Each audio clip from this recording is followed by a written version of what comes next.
Toastmasters, and I guess I'm the only guest. Besides Deborah. I think Deborah's... You're a member here, so you're a guest of mine, but a member here. Okay.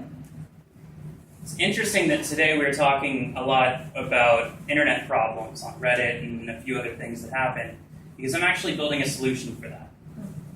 But that's not what the speech is about. The speech is about a term I used last week that so many of you were interested in, called gamification. I've got a textbook definition of what gamification means, so I'll read that to you, then I'll explain what it really means. So gamification is integrating game dynamics into your site, service, community, content, or campaign in order to drive participation and steer people to a desired result. So what does that actually mean? Well, the gaming industry has been around for a long time. There was Atari, then Nintendo, and now we've got Xbox One and PS4, the fourth version of PlayStation coming out. And there's been a lot of knowledge that's been acquired over what is it about a game that gets people interested. That knowledge is being taken from the gaming world and being applied to things that are traditionally non-gaming. So it's not, gamification doesn't mean you're turning it into a game, that there's an actual winner and all of that, but it's saying these are the things that people are getting addicted to, because nobody pays you to play a game. In fact, you pay to play a game.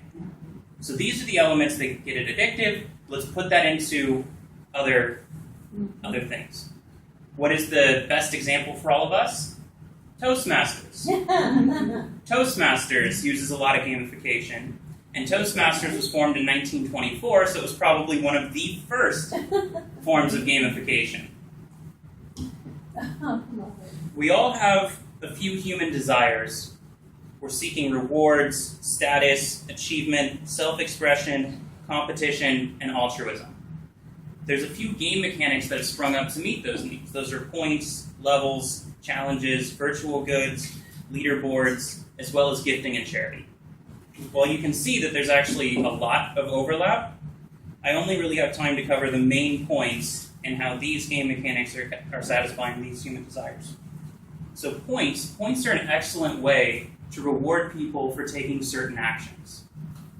That could be a star on the leaderboard that we have at our Toastmasters to show your progress. There's a lot of different ways you can give someone points. Levels are a great way for organizations to show status. Has anybody heard of the CC or DTM? Indication of status. Yep. Challenges. When someone is issued with a challenge, such as do this to get your CL, and you accomplish it, you're left with a great feeling of achievement. Virtual goods. This can be in the digital world. It could be an avatar that represents you.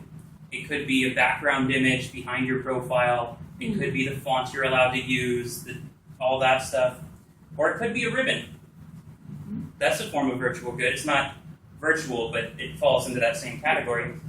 Leaderboards are another excellent way to steer up competition.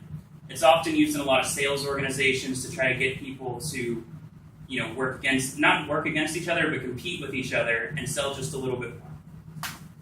The last one isn't as obvious. That's gifting and charity. So I'll lead with the Toastmasters example. There's a lot of people that come to Toastmasters, and they do it to help other people. Maybe that's not their only reason, but they get a lot of joy out of helping other people. And that fills the human desire for altruism. We're helping each other get better. There is a form of mutual benefit. I'm helping you, you're helping me.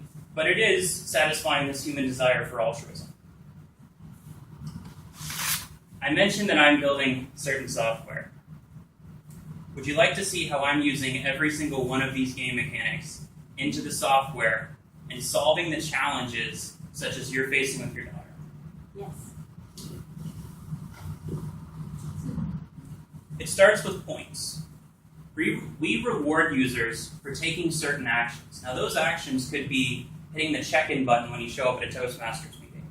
It could be learning more about photography or horticulture or pick a subject. So an activity that is actually good for them. We reward them with points. Once they have the points, they can spend them on various ways for self-expression. That could be the image that's behind their profile. It could be the 3D avatar that they have for themselves, the background image behind the avatar, the color that represents them through our service, and a lot of other ways. Status is a great way for people to kind of compete with each other and see who can raise their status. Facebook kind of did that on accident with friends. A lot of younger people would say, well, how many friends do you have? Oh, well, I got more. And it was kind of a unintended competition. Yeah. But it's natural, people do that. So we integrated the power level. The power level is sort of like an aggregate of all the various things that you've done for self-improvement. Because points are like a currency where they can be up and down. You can build up a bunch of points and then spend them on goods. Power level only really goes up. Influence level is another status indicator. This one is more about who are you friends with, what is the power level of the people you're friends with, because as we all know, when you associate with good people, you become better. How influential are you on our service? I mentioned that we're solving a lot of the internet problems, and I can't get into all of them, but one of the things we're doing is rating content. The rating of the content affects things like our search engine and what results get up to the top of the results. So when you're rating content, you're influencing people you don't know. So that helps the influence. Last point I'm going to talk about is this area for badges. Badges could be, I mentioned photography and horticulture.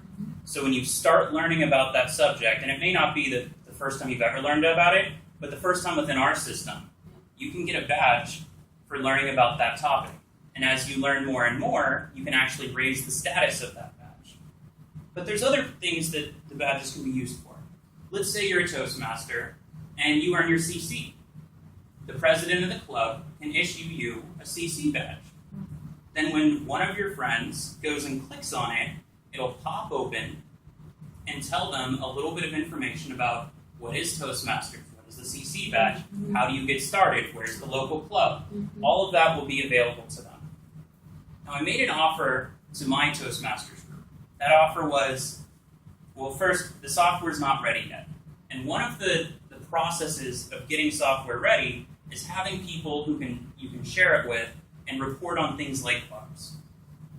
If you're interested in being one of the first people to see this in action, please give me your email address at the bottom of the comments, and I'll make sure that as soon as we're ready, you'll be the first to know.